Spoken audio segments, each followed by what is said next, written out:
Maintenant, on va parler de l'onglet Profil. Allons-y. Donc, la section Profil d'employé se retrouve sous l'onglet Employé.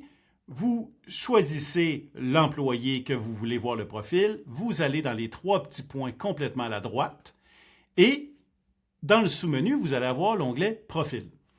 Il se peut que vous ne voyez pas l'onglet Profil. Tout dépendant de votre type d'accès et vos droits d'accès, pour respecter la loi 25 sur la confidentialité des données, il se peut que cet onglet-là ne vous est pas alloué.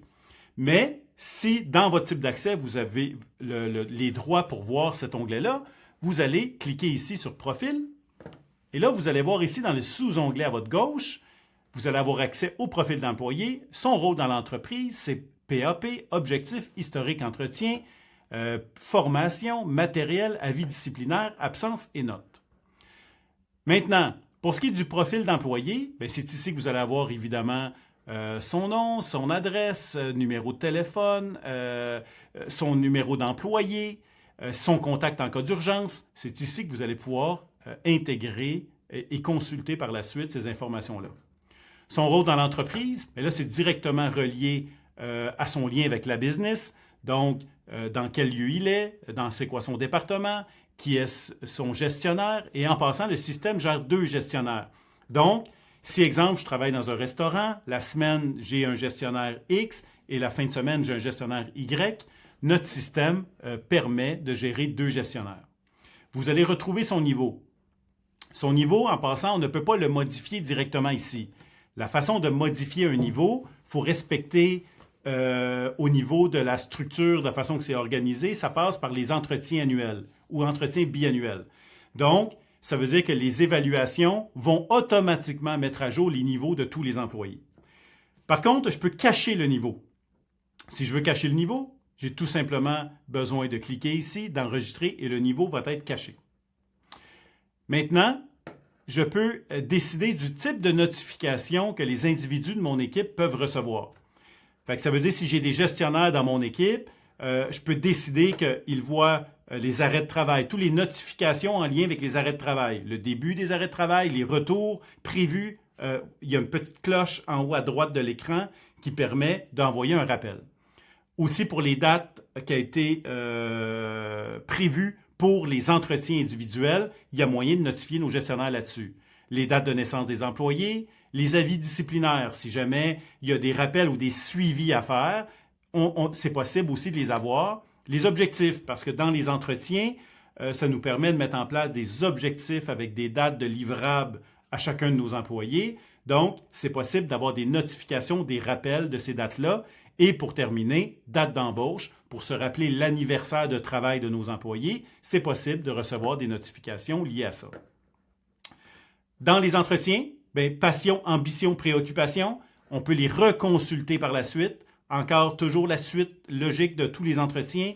Gestion des irritants. Fait que les irritants de nos individus, c'était quoi les plans? Qu'est-ce qu'on avait dit qu'on mettrait en place? Fait que ça nous permet, au courant de l'année, de suivre les engagements mutuels qui ont été pris lors des évaluations.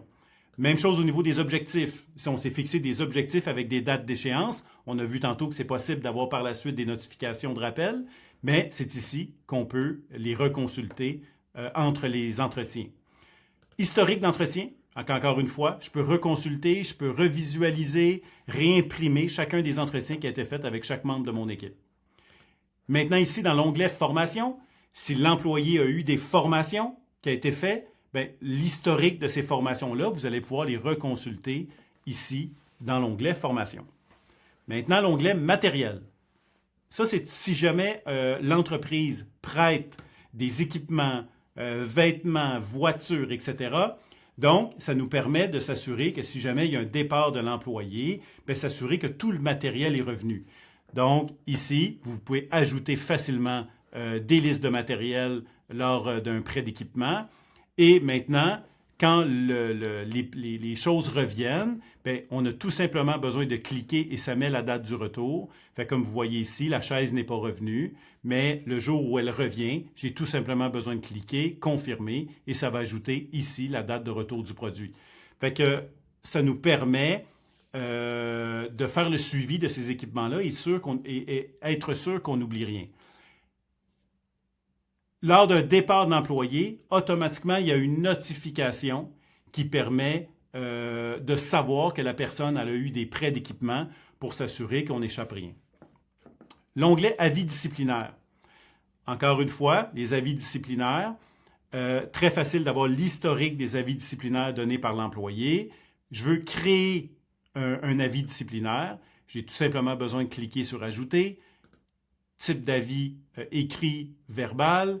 C'est quoi la catégorie de l'avis que nous allons donner. Date de l'événement. Ça nous permet aussi d'intégrer un fichier. Exemple, j'ai donné un avis écrit.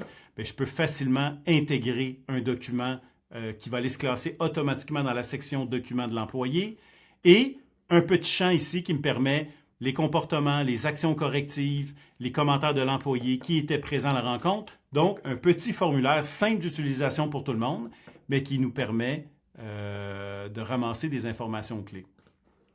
Maintenant, avant-dernier, absence-retard, c'est sur la même règle des avis disciplinaires. Ça nous permet d'inscrire des avis de retard sur le même système avec des catégories, etc., et qui nous permet de faire le suivi par la suite avec l'individu.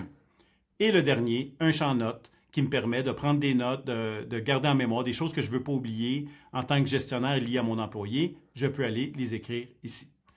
Donc, c'était pour l'onglet Profil. Fait que donc, plein d'outils à l'intérieur de cet onglet-là qui nous permet, suite aux évaluations, s'assurer que les plans avancent bien, que les objectifs, les suivis, d'être capable de connecter avec la personne grâce à son PAP. Donc, tout est là pour être capable d'aller chercher l'information pour avoir une meilleure connexion avec nos équipes.